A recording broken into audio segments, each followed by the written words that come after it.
बड़ी बात कही। यही मेरे शो पर अभी अवधेश जी जो बता रहे थे, जिस तरीके से व्याख्या कर रहे थे और बता रहे थे कि कितना भेदभाव है या कैसे हिंदू कहने का अधिकार कुछ लोगों का नहीं है, इससे आप इत्तेफाक रख रहे हैं या मैं ऐसे कहूं कि यही करने की कोशिश की जा रही थी क्या?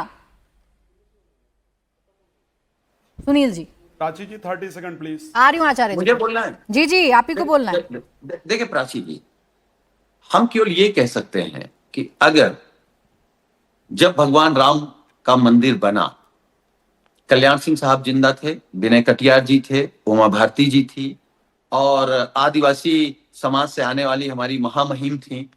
अगर इन सबको ये कौन लोग हैं, अगर महामहिम को छोड़ दीजिए, जो राम मंदिर के आंदोलन में लगातार संघर्ष करते रहे, लेकिन उनको सिर्फ इसलिए नहीं बुलाया गया वो पिछड़े समाज से थे।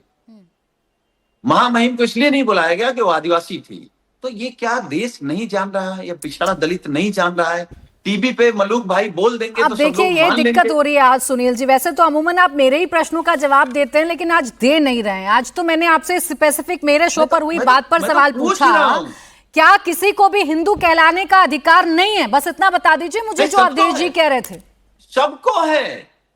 अरे भाई मैं ये कह रहा हूं कि जो वर्तमान में प्राची जी हिंदुओं के ठेकेदार बने घूम रहे हैं, अवधेश प्रसाद जी के खिलाफ बोलो, अवधेश प्रसाद जी के खिलाफ बोलो।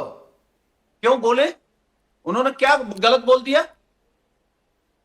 क्या जाति देखकर भेदभाव नहीं हो रहा है? क्योंकि उन्होंने ये कहा है पिछड़े है ही नहीं, जाट गुजर यादव पाल सैनी कश्यप ये पिछड़े हिंदू नहीं है, उन्होंने ये कहा है। सुनील भाई, साजिद भाई, आप तो बहुत अच्छे आदमी हैं, उन्होंने पूरे पिछड़ों पर लगाया है, पूरे पिछड़ों को। अच्छा चलिए ठीक, मैं आ रही हूँ अवधेश जी, आपके पास आ रही हूँ। दीजिए एक छोटा सा जवाब, फिर अरुण राजभर जी सीधा आपके पास। बोले अवधेश प्रसाद जी, अब आप ही बता दीजिए आप क्या कहना चाह रहे थे। देखिए दो वक्ताओं के बीच में कंफ्यूजन हो गई। प्राची जी, मैं पहली बात तो यहीं से स्टार्ट कर देता हूँ कि जो माननीय अखिलेश यादव जी पूर्व मुख्यमंत्री, जब उन्होंने अपना आवास छोड़ा, इतने बड़े पद पर रहते हुए और 60 टैंकर गंगा जल मंगा करके उस आवास को धोया गया। अरे सीधा ये बताओ, उस कंडीशन में आप देखिए कि एक पूर्व हिंदू नहीं है, इसका जवाब आ रहा हूं आपकी बात पे, हिंदू है आपकी बात पे आ रहा हूं, सुनिए बता रहा हूं। उसके बाद जब ये घटना यहाँ इतने बड़े मुख्यमंत्री के साथ, और यहाँ पर जब पता लगा कि ये कथावाचक दलित है, ये कथावाचक यादव है, तो फौरन उसके साथ अन्याय शुरू हो गया। अच्छा, उसके साथ अत्याचार हो गया। मेरे पास वक्त खत्म हो रहा है। आपकी बात का सार ये है, सुनील जी एक लाइन में जवाब दीजिएगा। अवधेश प्रसाद जी, बकौल अवधेश प्रसाद जी के बयानों की अगर बात करूं तो यादव को हिंदू नहीं माना जाता। रख रहे हैं इत्तेफाक इस बात से?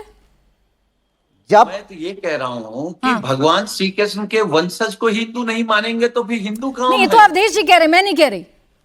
नहीं, उनका कष्ट है, वो ये कह रहे हैं कि माननीय अखिलेश यादव जी का घर आप गंगा जल से धुलवाएंगे। अच्छा चलिए ठीक, जवाब दीजिए राजभर जी फौरन इस पर फटाफट से। ये आपकी सरकारों में किए गए काम है जिससे इनके मन में शंका पैदा हो रही है? किसके मन में? देखिए, जो पिछड़े करते हैं, दलित करते हैं, जब इनको सरकार में मौका मिलता है, जब सरकार में मौका मिलता है तो ये पिछड़े में सिर्फ इनको यादव दिखाई देते हैं, बाकी इनको पिछड़े में कोई नहीं दिखाई देता है। 86 में 56 अकेले एसडीएम अपने को बनाते हैं, बाकी लोगों को लॉलीपॉप थमा देते हैं, झुंझुना थमा देते हैं कि आप डालते रहिए। तो वास्तविक पीडीए की वास्तविक जो लड़ाई है देश के प्रधानमंत्री आदरणीय मोदी जी पूरा कर रहे हैं। वास्तविक लड़ाई जो है योगी आदित्यनाथ जी कर रहे हैं, माननीय ओम प्रकाश राजभर जी पूरा कर रहे हैं। ये बतावें ना कि जब इनकी सरकारें थी तो जाति जनगणना कांग्रेस से क्यों नहीं करवा दिया था? बड़ा याद तीरमार कार्य 50 साल से लड़ रहे हैं। 50 साल से क्या है, आप 5 साल पहले जुबान पर जाति जनगणना नहीं लाते थे, और आज जब देश के प्रधानमंत्री ने जाति जनगणना घोषणा करके कराना शुरू कर दिया तो कह रहे हैं कि हमें श्रेय मिलना चाहिए। आपके नेता ने 2011 में जनगणना कराया, उसको अनुसूचित जाति का कराया, उसको भी पूरा नहीं होने दिया। 27% आरक्षण की 22 सिफारिशें लागू नहीं होने दिया। शिक्षण संस्थानों में नीट में आरक्षण ओबीसी को नहीं होने दिया। बताएं ये क्या ओबीसी के हमदर्द बन रहे हैं? आज नीट में बड़े पैमाने पर ओबीसी वर्गों के लड़के शामिल हुए हैं, लड़के शामिल हुए हैं। सुनील सिंह यादव जी और उनकी पार्टी